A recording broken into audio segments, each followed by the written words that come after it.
I believe in miracles. Don't say people, I'm doing business here, man. I don't want anybody tells you words and ideas can change the world. Pay no attention to that man behind the curtain. 90% of what you're saying ain't coming out of your mouth. From failing, you learn. From success, not so much. Keep moving forward. Welcome to the Small Business Miracles Podcast. I'm Jeff Randolph, and as always, this Small Business Podcast is brought to you by EAG Advertising and Marketing. But not as always, today we have a special episode.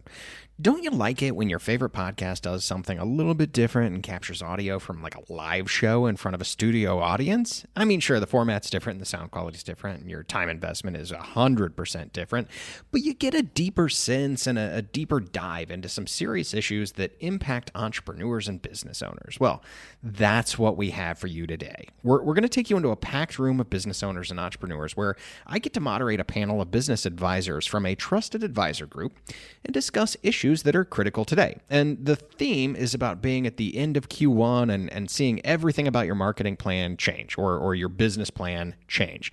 From current conditions to opportunities to election years, how's that annual plan working out for you? Well, these business advisors from all the places where you would need business advice have some thoughts. The panelists are going to introduce themselves in just a minute, and you'll see a full list of who these people are in the show notes. I would encourage you to reach out to these people, and you may find some things that resonate with you and hit particularly close to home. So go ahead and mentally place yourself in a crowded room of your peers for this session. And like the people who could attend in person, I think you're going to walk away with plenty of thoughts about how to protect your business and keep moving forward in this year. Here we go. Thank you for being here. I see a lot of faces that I recognize from panels that we've done just like this in the past. So thank you for coming back. For the new people, welcome. We're happy to have you here. I'll bring up the panel in a minute and we'll have a nice conversation, but I wanted to set the stage a little bit.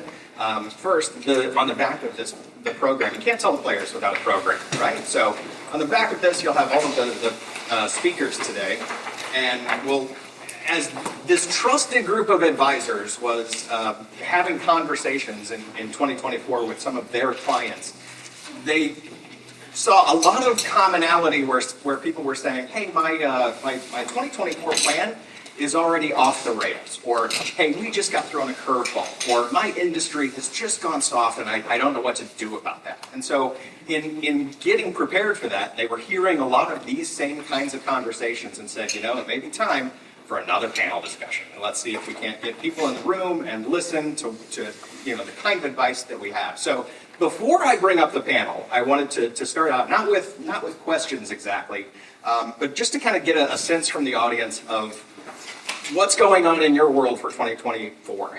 How's that plan working out for you? Are you still good? Everybody good so far? Show of hands. How many people? Yep, going along smooth as can be. It can't be better. There's a secret right over here. We don't know what that is yet, but we're very excited to find out. So, for the rest of you, what are the kinds of things that you're seeing that are impacting your plans that were, so well done? What kinds of things are you seeing? I know we've already had a conversation about some, my industry has just kind of gone soft. We're expecting John Cross back there. Good to see you. Expecting 40% down in the primary industry he's selling into. Other things, who's brave enough to throw out what they're dealing with right now? Yeah. Number of customers is up, but average order volume is down. People are being a little stingy with average order volume, okay? Common, yes. What else? Yeah. Taking much longer to get the purchase orders in. Longer nothing going away. Months to get the purchase orders. Longer times. People dragging their feet for whatever reason. Other things. Yeah. Finding qualified help. Oh, HR issues. That's a thing that happens. Yeah, for sure. Other things? Yeah. Construction costs. Construction costs being much lower than you expected. Yeah. Maybe not. Okay. Other things? I want to make sure that we're hearing some of the same kind of issues, because when the panel comes up, they're part of their answers will likely address these things. So anything else you want to hear about? We will also do Q&A at the end, so have those questions ready. Yeah, Tom. supply chain, but not the way we think. The fact that everybody bought a bunch when things were tight, and now they don't need it. So they have to run out their inventory. Some very lumpy cycles in inventory and that kind of thing. Yes. Managing growth. Growth. How do we manage this growth? Because it's out of control. How do we move it? Kansas City is a hot spot right now in construction. There's a lot of work. And the costs are also higher. So that's always fun. We're going to get to all of these topics, and if you've got questions, please do have them in mind as we go along. We'll have time for questions at the end, and we'll make sure that we answer those.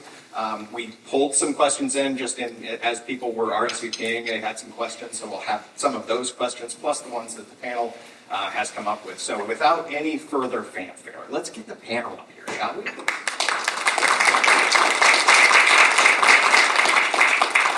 I'll have the panel start to introduce themselves. I'm Valerie Vaughn with Apex Business Advisors, and I help the owners of privately held businesses confidentially sell when they're ready to exit. Many businesses aren't ready for sale without a little bit of prep, so I frequently work with business owners for several years prior to help them understand value drivers and what they can do to optimize the terms when they do go to market. Rich Cornell, RPS Benefits by Design, and I work with employers and their teams in employee benefit strategy, execution, negotiation.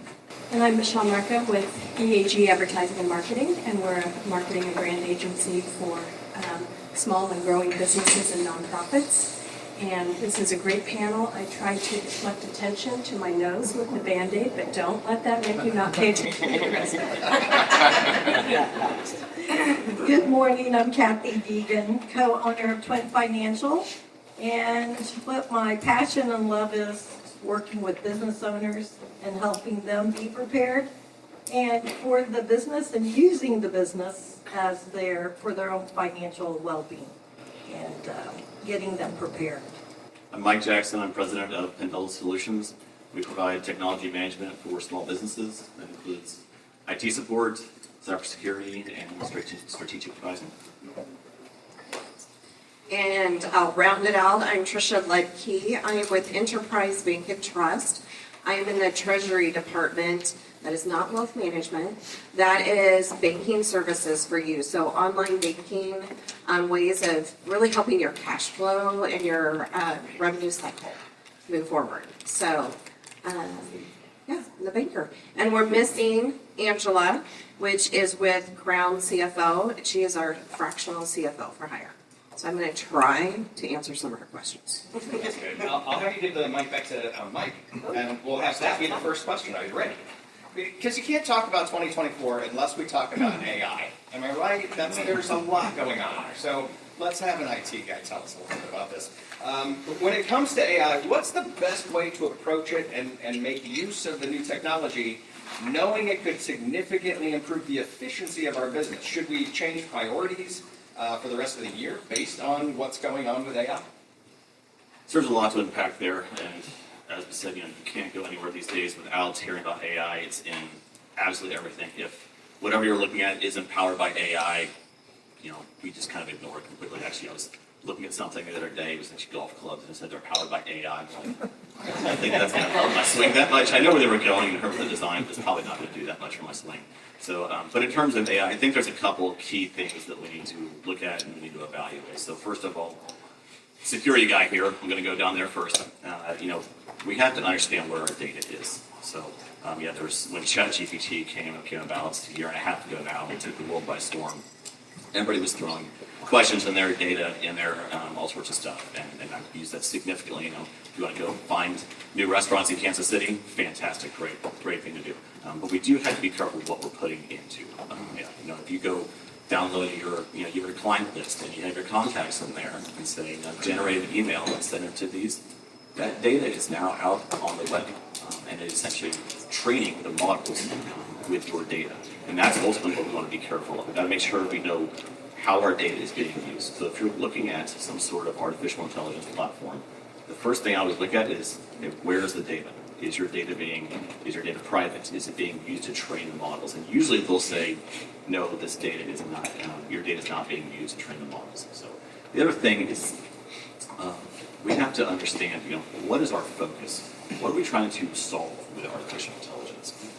Part of it might be, we're just looking to play around. Perfectly fine. I do it all the time, honestly. So that's part of what we do, is to kind of mess around with these things and understand how they're going to impact businesses. But are we trying to solve something specifically? Are we trying, we talked about it's hard to find good help in Kansas City right now with the labor market. So are we trying to automate something possibly through the use of artificial intelligence? What's our focus? And then we can then approach and say, okay, if I'm trying to solve a true issue, is there a tool out there, is an application or something that utilizes artificial intelligence to solve that problem? I'll have you pass the mic to Michelle next, because we can't not talk about marketing and AI. Marketing has been impacted by AI for a very long time. It's kind of built into some of the tools that we use for a long time. But question for Michelle. We can't talk about marketing without asking about AI. So let's start asking how a small business should use AI, things like ChatGPT, for their marketing. How should we do that? Well, a lot of different ways. So the first thing, as you mentioned, AI has been around a long time. I mean, it actually started in the 50s. And then we've been using it for SEO purposes in agencies for about 20 years. And so I think people do think, like you said, a year and a half ago, ChatGPT came out and it was like, AI, this whole new thing.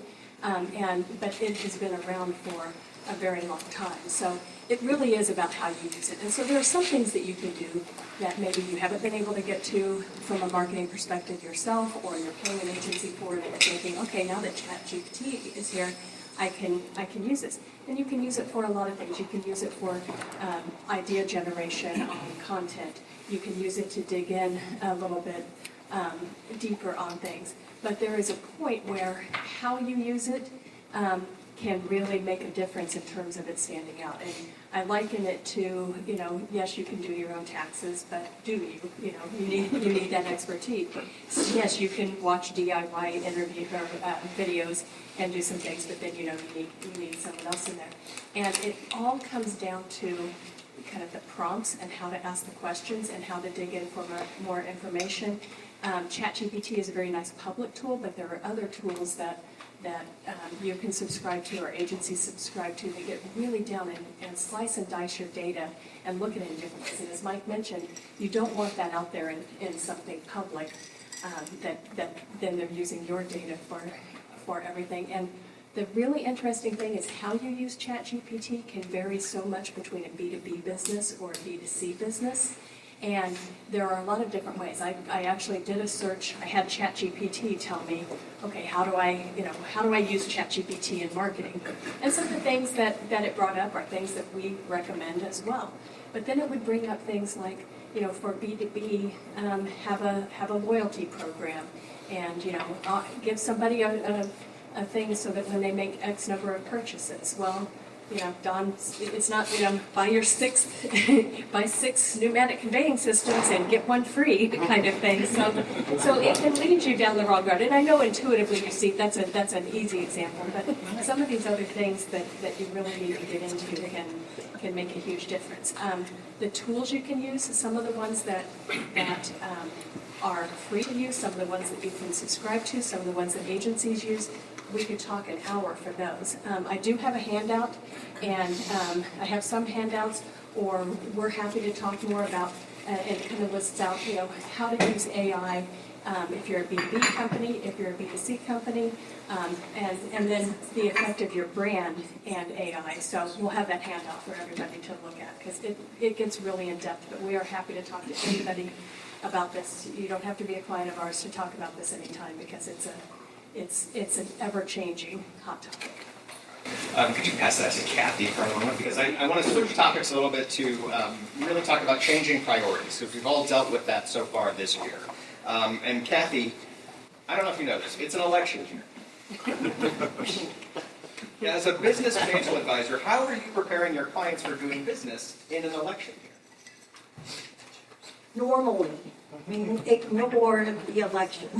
Because your business should be based on your goals and your objectives, not everybody else's or what's going on in the economy in that manner.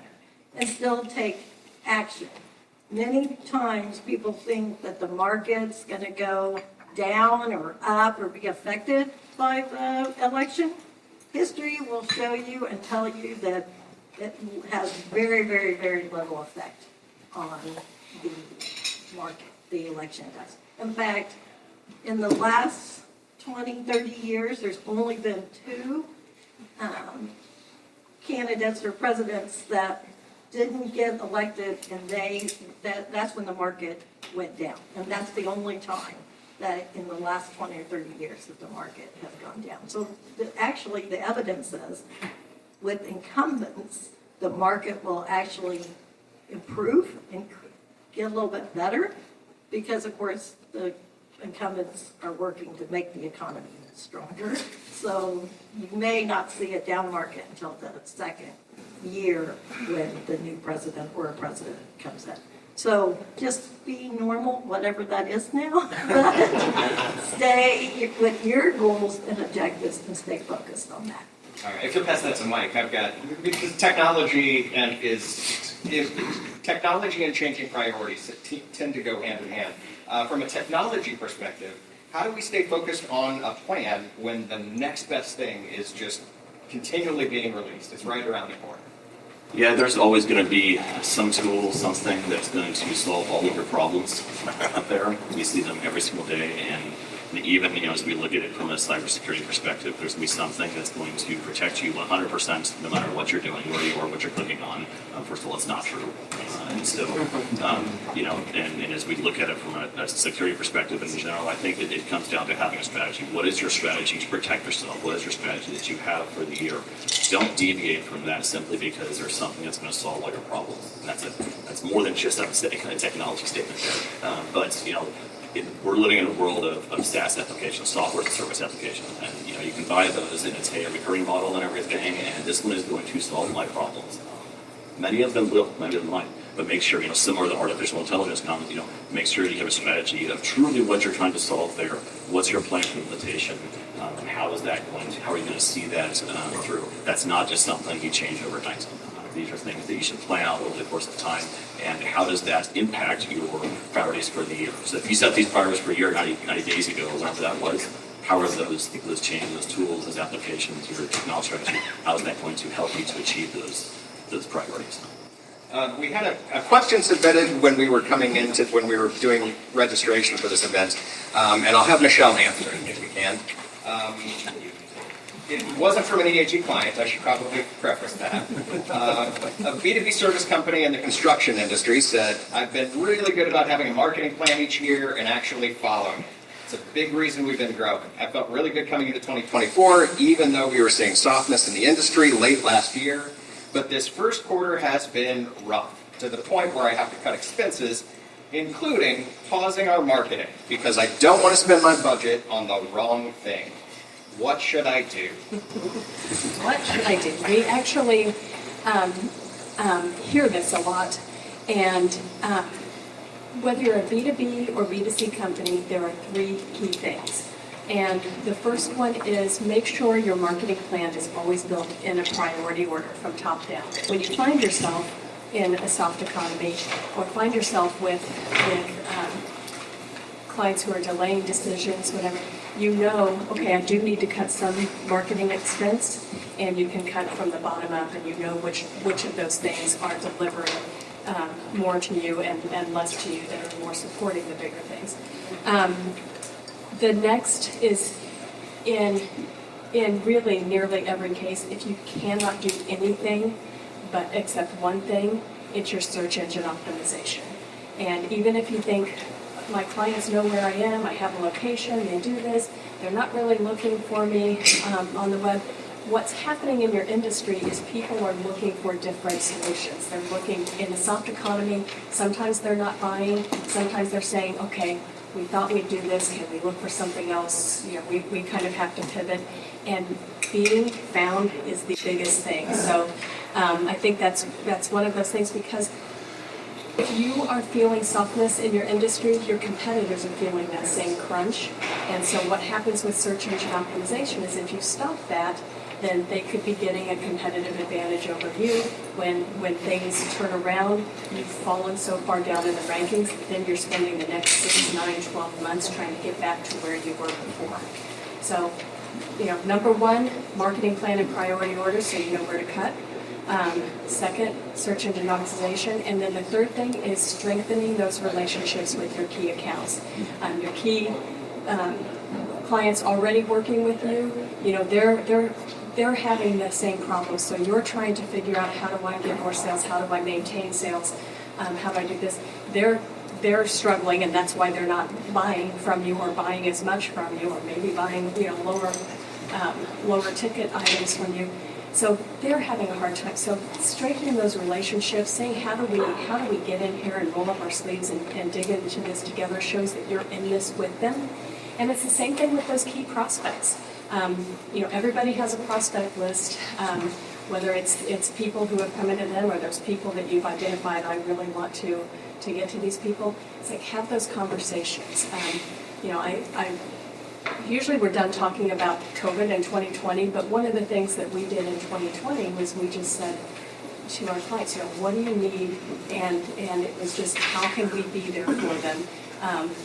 Whether we were, spending extra time to help them dig in and understand things, it was just being there by their side. And so when you're having that softness in your industry, it's really, that's where the relationships will come in, because they'll stick with you through the hard times and be back when it gets stronger. Okay. Pass it this way to Valerie, because I'm going to ask Valerie if this is a good time to sell my business. The Business Journal had an article not long ago that said that merger and acquisition activity plummeted in 2023. I was planning to put my business on the market in 2024. Is it a bad time to sell, or should I wait?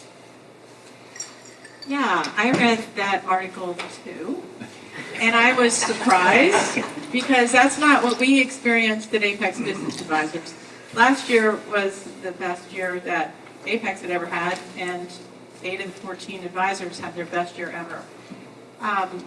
Businesses that we listed sold quickly, and we were able to bring multiple offers so that the seller had options. It was a seller's market, and we expect the trend to continue in 2024. How far in advance do you want people to start talking to you, though, before we decide to sell next week? Ideally, several years. Thank you. That's a good note. Good note. Let's pass that down to Tricia. In that spirit of changing priorities, I am so far off my budget already. What do I do? You talk to your advisors. So budget is something that you think about long term. Your budget is something that you need to sit down with your CFO, really visit with them about your strategic plan, and where you need things to be. But you need to really don't do it one time and then put it away. You need to continue to look at that on a monthly basis to see, oh my gosh, did I hire someone new? And now I need to switch gears, and where am I going to move that money, right? Did I buy a new piece of equipment, and now I need to do something there? So forecasting, look at those budgets on a monthly basis to see where you are, but then also, how does that work into your budget? So visit with your banker early. I know a lot of people are like, oh, my banker. I want to talk to them last. No, you want to talk to us early. Get us on your plan early so we can be your teammate. Talk to your CFO, your controller. Find out what is going on, not just with your industry, but also within your company. And know what you're looking for and plan that. And talk to your advisors. Marketing could go up. But you need to know where to reallocate those funds. And you need to think about that, I think we're all saying, early, right? So that's what I would say. Get with your advisors. Don't wait. All right. Katheigh, you may want to weigh in on this one. How has the economy in the last few quarters impacted business valuations? Business valuations they're not affected that much by 2 quarters, okay? Your business valuation is based off between 5 to 3 years. That needs the history. But when we talk about the valuation, what most people don't recognize or forget and talk about budgets are important, but as a business owner, you really need to think about yourself and what you are taking out of the business. And I say that because many business owners, when the budget gets tight, forgets to pay themselves. And they decide, okay, but that you need to have the budget run so you do pay yourself, because when you go sell the business, no one's going to buy a business that the business owner can't afford to take money. Okay, so you have to think and be aware of that. I'm not a big budget person. I'm a really big saving person. So when you have a cash flow, if you have different, professional word, buckets, that you have put money aside out of the business or in the business that you can get to, that's when cash flow, what happens to bankers you don't have enough, when you have good cash flow, you're not saving enough money to put aside for the rainy day when you don't have good cash flow. So that is a huge item for business owners, is understanding how to protect and keep their cash flow going. Yeah, go ahead and keep that microphone for a second, because Michelle has already talked about staying, focused on your plan and prioritizing things. If what we're trying to do is drive results and stay focused on something, Katheigh, what mindset should I have as a business owner to be able to do that? How do I keep focused on the prize? I'm going to tell you, go back to the day that you asked yourself and you decided to get the business for yourself. Because at the end of the day, I think that's the thing that business owners end up forgetting when you get in the day-to-day and the junk and all of it is, why am I doing this? What made me become a business owner? I've got to deal with employees and cash flow and so why is it? Was it to have security? Was it to provide your family, for future? Is it to employ? Actually, I'm proud that I actually employed 10 people and I am ultimately responsible for their well-being. Because it gets a little heavy, but at the end of the day, that gives me another purpose. So that's really a challenge, is to try to remember what you love about your business, why you're in business, and go back to the basics. And that will get you back on course, I think, when you're deciding what to do. All right, I'll pass that down this way to Valerie, because I'm going to read this one off. This was another one that came in and focuses on the survey. So a recent nationwide survey of business intermediaries revealed that during Q4 of 2023, buyers have become increasingly selective.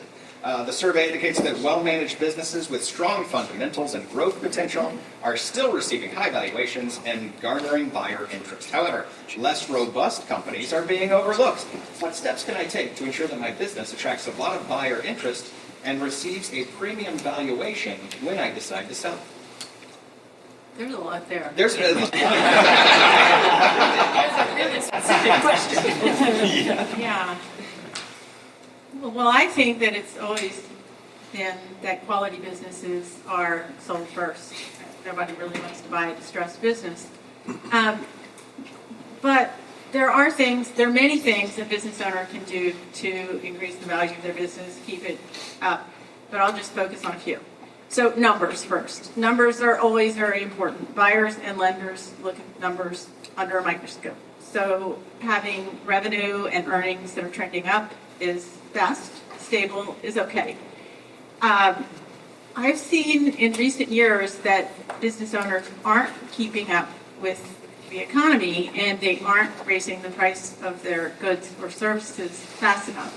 So continue to make sure that you're aware of how your products and services should be priced, that your margins aren't eroding, keep the revenue and profit up, and then always, focus on operational efficiency. I was talking about numbers. I've said this so many times. You've probably heard me say it a lot. Keep business and personal expenses separate. It just makes for a cleaner, more valuable sale when you go to exit your business. Other things, I'm going to reiterate what Katheigh said. Owners, pay yourself a fair market salary. Fair market compensation shows that you're really confident that your business is going to remain profitable, and it adds to the value of your business. Then many of you own the real estate that your business is located in. Make sure that you're paying yourself, again, fair market rent. Some business owners pay themselves more than is fair market, some pay less. Paying fair market is best. Over or under just kind of complicates the sale. And paying fair market actually increases the value of both your business and your real estate. Go ahead and keep that for a second, because have you been receiving more solicitations to buy a business so far? Like Yes. to buy your business? A lot of those? Yes. Can you address that a little bit? Why is this happening? What's going on here? Why are we getting all these? Yeah, that's a great question. I mentioned earlier that I was surprised about the Business Journal article because Apex had a great year, and we had seen businesses sell quickly and multiple offers very frequently for asking price. There are more buyers than quality businesses on the market. And so what's happening is private equity groups, investors are coming down market. They're looking at smaller businesses than they would have looked at previously. Meanwhile, individuals who want to escape corporate America and become entrepreneurs are looking at those same smaller businesses. And small is relative. It can range from, $500,000 in revenue up to $20 million in revenue. Or higher. Small is just a word, right? So, in short, there are a lot of buyers looking at very few businesses. It's the supply and demand question. In order to be successful with their business acquisition search, buyers are having to get more aggressive, more assertive. They're getting more repetitive, and they're going directly to owners and making unsolicited offers. So that's what's happening. If you're in the mood to sell, or if someone sounds really interesting as a buyer, I would suggest that you take their contact information, thank them, and say, I'll get back to you shortly. I want to talk to my M&A advisor, my business broker, before we go forward. And if you don't have a business broker, get one. Find one that's knowledgeable and that you trust. But what you really want is someone on your side who's controlling the process and looking after your interests instead of letting that one buyer, take away your negotiating power and control the process to their interests. So that's what's happening, and that's my recommendation if someone calls and you're interested. That's right. Let's hand that to Rich, because we're going to hear a little bit more about HR and benefits for this question. We've succeeded and failed with various approaches to wellness over the past few years. Walk at lunch, or vendor-supported points and awards, education, showing up and cheering on employees at a 5K. Are there things that we can do to improve our health insurance risk profile to be more attractive in the market? Good question. We're going to start with something you cannot do, so don't, because it's illegal. You cannot walk down the hall and ask Bob or Mary to jump off your plan and into Medicare. It's against the law. What you can do is ask your advisor team to help you in that area, educating Bob and Mary. Because if Bob and Mary qualify for Medicare, there's a reason that Medicare doesn't want them, and they would prefer that they stay on your books. But they're probably better off. Their max out-of-pocket exposure might go down by 90 or even 95% if they move to Medicare for similar costs out of pocket on a monthly basis. And then meanwhile, you and your broker, your advisor team can go to the market with a younger, probably healthier group. And we had a recent example this week where the general manager and her right-hand man left the group, went to Medicare, and she's saying just the other day, wait, my max out-of-pocket is now $240, and then the premiums on the renewal are lower than this? Yes, that's true. Another area that you can look at, and by the way, if you are Bob and Mary, and you're the owner of the business, you can have that conversation with yourself. That's not against the law. Another area that you can look to giant corporations, and many of them now are focusing their employer contribution on employees and reducing, pulling away, or even penalizing spouses. And if a company that's generating a gazillion dollars can do that, you might look at the ramifications of doing that yourself. Because in many cases, the higher risk people tend to be the spouses. It's just the way it is. So again, you can't chase them, but you can pivot to take a look at the way that's done. Go ahead and keep that for a second, because before we get out of here, I wanted to make sure that we get back to resources that may be found in some of those benefit plans that we should inform our team about. I think you had some interesting insights on finding some of those last time we talked. So what kind of resources could we find in those benefit plans? There are some areas that are already baked into your benefits plan, most likely. Employee assistance programs have blossomed considerably, and more vendors are giving you face-to-face access, or your team members face-to-face for counseling, be it grief counseling, relationship, work-life balance, different life struggles, unlimited online telephone support. But if your team doesn't know about it, it's not there. And so I would educate, re-educate, reiterate that freebie. And then another one that has burgeoned since the pandemic time is telehealth. Telehealth used to be the stepchild in the health industry, and it's now become much more mainstream.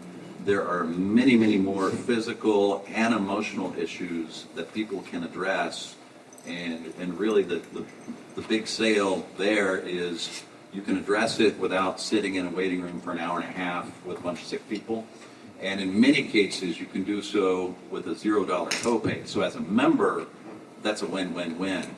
From a group standpoint, it comes back to making your group more attractive at renewal, at marketing. The vendors love it when you use telehealth and you don't go to the real doctor, and they will reward you in terms of rates. Michelle, I'm gonna make marketing and sales fight for a second. If marketing is producing leads, but sales isn't closing my leads, but it's the same sales team I've had, and I know they're capable of closing leads, what do we need to do to fix that kind of gap? So much. A lot of it, it is a focus, and I made some notes here that I wanted to make sure I hit on. But you want to enhance the marketing strategies and then optimize sales processes. And a key point in there is sales processes. And I'll go into a few things. First, you have to establish a really, really strong relationship and feedback loop between marketing and sales. Marketing can sometimes assume, we're the brand stewards and we know what's best for sales and we can dictate from our thrones. Sales can sometimes blame marketing when sales are bad, and they can take marketing for granted when sales are good. It's not because of the marketing, it's because I'm an awesome salesperson. So you have those things going back, but what marketing always has to remember is sales teams can provide such valuable insight into why leads are not converting. And then marketing can use that to adjust the strategies in messaging and in targeting. It can help, ensure that content aligns with the needs and the pain points of your target audience. The needs and pain points don't stay the same. Even if your service or product stays the same, the needs and pain points at different times can really change.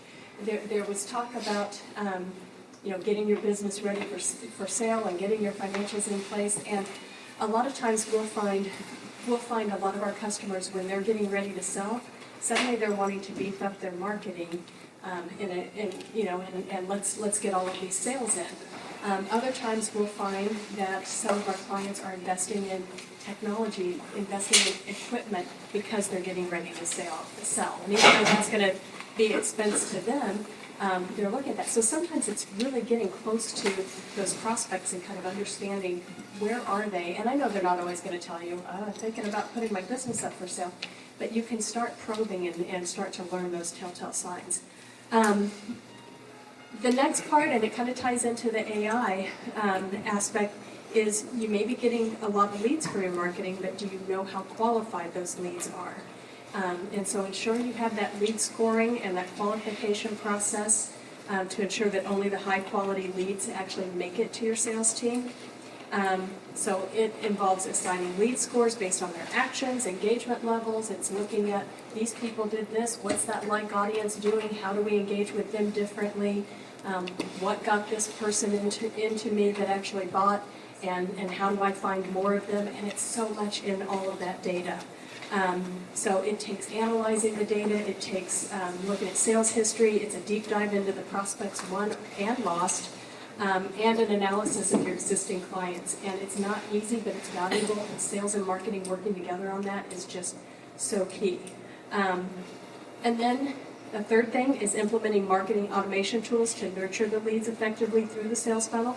Not every lead is ready to purchase immediately, and you want to tell, a few questions ago I talked about stay close to them, build those relationships, but you can't have your salesperson calling that prospect every single day, but you can set up automation and nurturing things where they're staying in front of them and they're hearing from your company, they're hearing from your brand, and you can personalize those so much based on what that person is interested in, and have those nurturing things come directly from your salesperson through automation, so they're not spending the time typing out the emails and everything and having all of those touch points.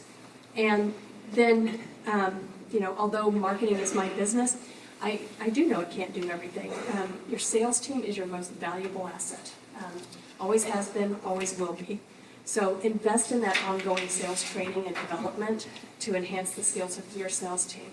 Your best salespeople still sometimes need to be reminded of the basics, and it may be you've got a sales manager, you've got a leader that can do that one-on-one training, but it's got to be an ongoing thing. But if you're focusing on training for that consultative selling, the negotiation skills, the product knowledge, the handling objections, all of that.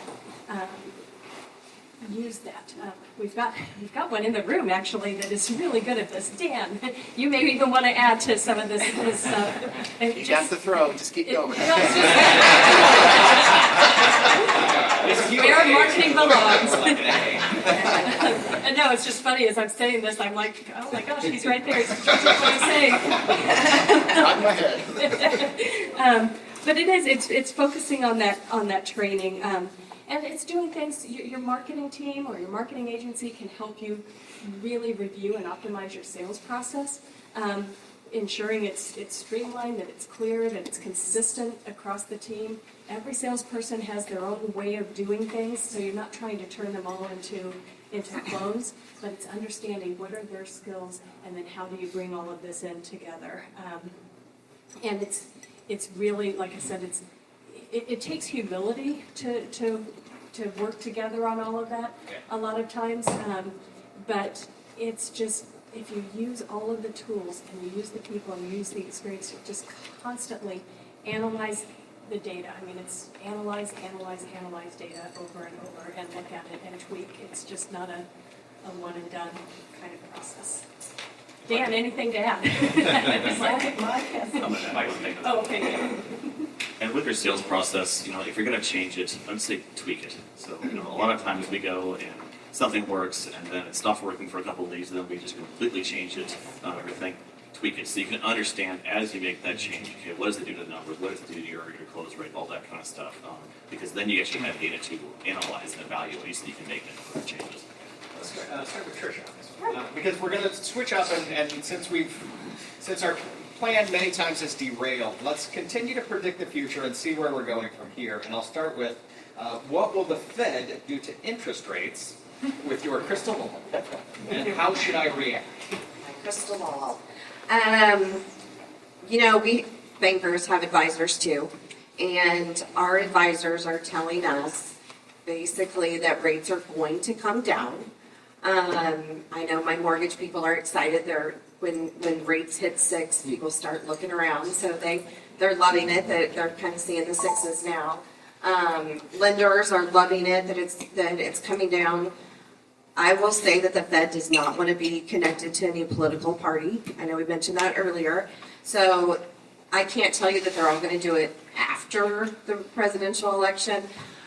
We've just been told that they'll probably move it down by 75 basis points throughout the year. So they meet 8 times a year. If you didn't know that, it's out there on the web. You can kind of watch it. But they're probably still going to continue to move down. I think everyone is talking about the economy going great. Inflation's still a little high. So, they're watching both of those things pretty steadily. And what we've been told is that they really have an eye on the 3s. But I don't think we're going to hit 3s this year. So I think that's probably 2025. So steadily it's going to go down, but that's all going to depend on the economy and the inflation. Thank you for that information, and here's more information. Don't just wait and watch rates. I can't tell you how many times people lose opportunity because they are waiting to do something. If you make a decision, and I'm a big decision, you make a decision, make it that day, move on, reevaluate it, not every month, but reevaluate it annually, because in my many years, I won't get the number yet, many years of being in business where my clients have taken advantage as they made the decision when they were in the room at that time. And those who didn't make a decision to move forward, they're usually the ones coming back saying, gosh, I wish I would have done that. So we don't know what happens at any time. So. I think this is when they start fighting. Sorry. Do you want to change seats? Well, and I was going to just kind of jump on that bandwagon again. Know your numbers. Your bankers always say know your numbers. We talked. Someone else already mentioned it today to me. You've got to know your numbers. Don't make a gut decision without talking to your banker, without talking to your CFO for hire or your CFO yourself. Know your numbers. Don't go out and spend. Cash is king. So don't go out and spend your cash just because you have a lot of cash right now. So I'm going to go buy a bunch of equipment, but then I can't pay for my employees who are going to run the equipment, or I use cash for it, but I could have done a term loan for it because cash is king. So, don't make those gut decisions with really not talking to your banker. You don't have to listen to your banker, and you can be in the room and be like, yeah, right, no. If you don't want to, right, you can talk to multiple people, your CFO for hire, talk to your wealth advisor. Make sure that you're making those decisions not just because you have a ton of cash. You want to make the decision that's best for your company and how you're growing with that budget, with that plan to move forward. Michelle, we're gonna predict the future in marketing. What's the biggest change in marketing so far in 2024 that we should really be paying attention to? Well, you think I'm going to say AI, but not. I'm also not going to say, social influencers. But AI contributes to this. But the biggest change in marketing is giving your clients or your customers the very best experience possible with your brand. Those who don't are absolutely losing prospects. What this means is you must absolutely factor user experience into your marketing plan. Everything is about data, but it's not just about the numbers. Understanding how people use your website, when they use it, when they stop using it, where do they drop off, when do they return to it, other websites that they visit. I mean, we now have access to things that allow us to see, hey, people came here, where did they go after this? Who else are they looking at? Who else are they visiting? And so much more. Sometimes it's little things like just seeing people are going to your website and they're trying to click on something, but it's not clickable, but it tells you that's the kind of information they're interested in. So how can you make it easier for them to get to you? How can you make it easier for them to not leave and to engage? Because at the end of the day, what we want from any website visitor is we want that call or we want that form filled out. So I think it's really imperative that you make that very easy, and then that you use some of these tools and these data that we can have access to understand what they're doing, and then finding those like audiences of people and targeting them. Because if you get your experience with them tied down, then targeting those other people, they're going to have the same real good experience. And it used to be that this was a huge investment for businesses to get this kind of data, especially the data to understand where are the customers going, when they, or the prospects going when they leave my website. What else are they doing? But it really can be done affordably and to a point where you can't afford not to. It's just you can't have the same. You don't have to build a new website every year, but you can't have the same website sit out there for years, because the way people use them change constantly. Turn back to Tricia, if you would, because I'm going to lob a softball at her. Before we open this up to Q&A, one softball question for you. Are you ready? I'm ready. We're here at the end of Q1. When should I start the process of looking at 2025? Now. That's right now. Wrap it up. Absolutely. So, it's so funny. I just moved jobs, and they're always like, where do you want to be in 3 to 5 years? I don't know. Where's the company going to be in 3 to 5 years? You tell me where I can strategically put myself. Same thing with your business. Know your plan. Know where you want to go. Think about if you're adding a new product, if you're going to jump on something completely different and add a new tool, whatever. You need to plan for that, and you need to plan now, and you need to plan with your advisors. So you are not leaving out what's important, like what kind of vehicle in the banking industry that you need. And then don't forget about fraud protection. It's so important for businesses. I know a lot of people don't want to pay for it because it's not if it happens to me, but when it happens to me. And that's so important. So think about just where you want to be in the future, what you need to do, but protect where you are now. Let's open. We've got 5 or so minutes to open this up to questions from you guys. You've got a great group of trusted business advisors up here. Let them have it. What kind of questions do you have? Who's here? Data. So I want to piggyback on what Tricia was talking about. When you say fraud protection, can you be a little more specific? I can. So if checks, people are still writing checks. And so check protection, positive pay, payee positive pay, knowing when you write your checks or your third party is writing your checks, what the check number is, who the person is. Every time you write a check, your account number and your routing number are out there in the system, and tons of people are touching it.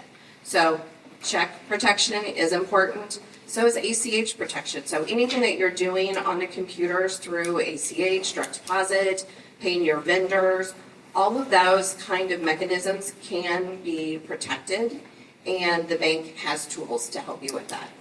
So all of that. There's a fee for that. So is it always a value-added benefit to that course. Yes, there is a value. But that value is less every month than what it's going to cost you. I mean, you can just look up the cases. If someone, a check got stolen, and somebody washed it, and they still do that. It's crazy. I don't remember when that movie came out, Catch Me If You Can, but it still happens. I just had someone this year wash a check, write a different amount, and she was silly enough that she didn't have her own account, so she used her buddy, and her buddy lost $200. The bank captured everything else back, but they still washed it and was able to take that information. Luckily, they had protection, and so the controller saw that and said, "Oh, that check is not our check. It doesn't have our logo on it. It doesn't have this on it. It doesn't look right. So we were able to stop it right away. Those are the kind of things. And of course, added value. Sorry. Yes. I would pick up on this as well, and just that we encountered an issue with the ACH where one of our employees basically fell for a scam, right? And they had access to be able to transfer money. So in our case, it wasn't $200, it was $25,000. And my bank didn't protect me. So I had zero protection on that. Lesson learned, be careful who you give access to in your accounts and get that protection. Absolutely. So not only do you want to protect yourself with that software, but you also want to protect yourself with your own employees. A lot of smaller businesses, mom and dad, your brother, your sister are working with you. A lot of other times you have other people, but you need dual authentication. You need to have one person making sure that they're doing the process of writing the checks. Then somebody else is the one who's hitting the button to approve it and making sure that it goes out, both electronically and written. You want to make sure that you probably don't have two family members doing the same thing, because I'm always worth more than my sister thinks I'm worth. But also just to make sure, that you're protecting yourself. You don't want your office manager, who's been your office manager for 25 years, knowing everything, right? So for her own good and your own good. Next question, right there. Kind of, I guess for you,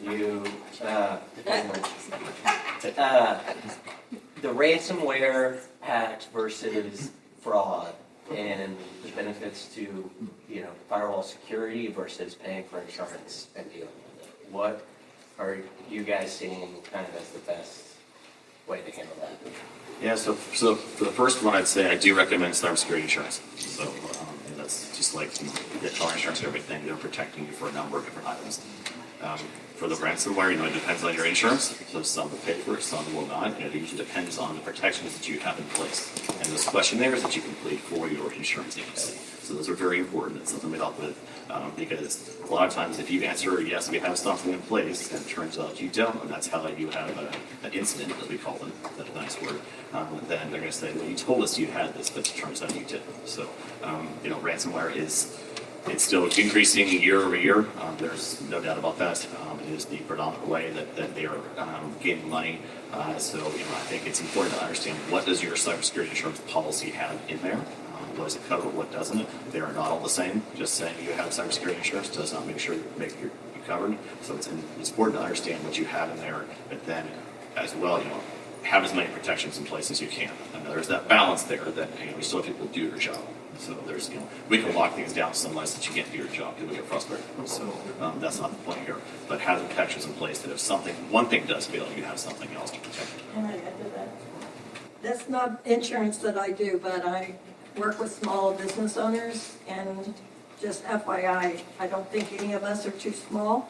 I had an architect firm, and they had 15 employees, and she walked in the office, and she had ransom, and literally it shut her down, and they were asking her, and they probably do 3 to 4 million in revenue, but they were asking her for $500,000 to be able to get to her information. The good news was she did have insurance, and I think it was a Lockton guy, and he just basically said to her in passing, I think you need to make sure you have it, and she had it, have it. So, but it was a huge, huge stressful situation that she was able to protect.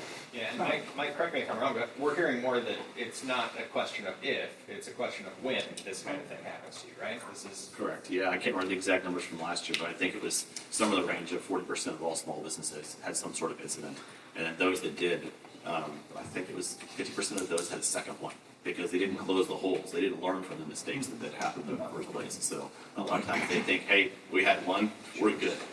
No. And the bad guys say, oh, you're a target. We're coming back after you. Yes, it is increasing every year, and it doesn't matter the size. We see it. It was at Liberty Hospital that was a couple months ago. I think it was December. As large as that, all the way to we've seen a 2-person law firm. Is there another question we could end on so we can sleep? One other thing. training. You must train your employees not to click on links, to do certain things, and to really hover over, the person who's saying they want something. If it's something that they need immediately, it's probably not what they need. If it's your banker, supposedly, asking for your account number, your social security number, your date of birth, holy cow, we all have that information. Do not ask, don't send any of that kind of stuff. Don't click on any of those kind of things. Call your bank. Call that vendor who's saying that they need a wire sent out immediately and ask them, is this really you? Is this really something that needs? We do training all the time on it, and I'm still amazed at some of the new stuff that's coming out. And when I hover over, I'm like, I can't see it. It's because I'm old. But I can't see where it looks like that is not the right company. So look at the verbiage also, broken English, all those kind of things. You think you hear it all the time, but then when someone sends you something and you're like, oh my gosh, I got to pay them or they're going to stop my supplies from coming, then you just get all that anxiety and then you do something right away. And that's where they get you. And AI is making that more and more of a I'll say problem. that, it used to be you received the email with broken English, it was very obvious. Right. They're using artificial intelligence to write these emails, and so they can craft an email and send it to a list of 1,000 people in less than 5 minutes. And so, that's still something to look for, but they're getting really good. Yeah. Michelle, we'll wrap it up on your comment. Oh, well, and that. So make it golden. Oh, my God. No pressure. But it's adding on to those things. It's when we use the AI tools, and Mike touched on this before, it's making sure it's not going out into the public, because so many times you're using AI operationally, and it's not just in marketing, but you're using it operationally, and that stuff goes out there, and they're getting people's cell phone numbers, they're getting people's work numbers, work email address, personal email addresses. We are getting them, and on the training part, what I first thought about, training part, make sure you're also training any type of interns, temporary workers, contract workers. We had an intern who got a text from me saying, I need, and he's a young guy, he's a student. Texting is their life. Yeah, so he got a text from me, from the president of the company, that said, I need these gift cards. And he literally went to Walmart and bought the gift cards. And luckily we were able to, they were Apple cards, and we were able to get it back for him. But he didn't go through our normal training because he was an intern, because he was a tech worker. Sometimes we'll you give interns, or hey, do this research project or dig into this for me, and they're out there using some of these AI open tools and putting information in there that they shouldn't. So I can close the panel out and say thank you for everything, all of the advice, all of the answers. Thank you very much. Appreciate it.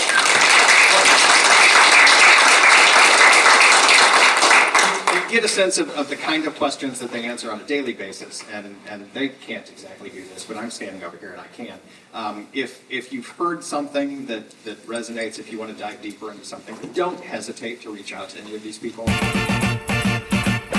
that was the event. Thank you for listening to this special episode. I know I said that in closing, but just the carving out time to talk to these people and your own trusted advisors in marketing or banking or finance or your business broker or IT or HR, if you do that, it's going to make you feel much more comfortable. Trust me, you'll feel better if you get some advice from people who know what they're doing. So use that resource. Thanks a lot. Thanks for listening. We'll catch you next time on the Small Business Miracles Podcast.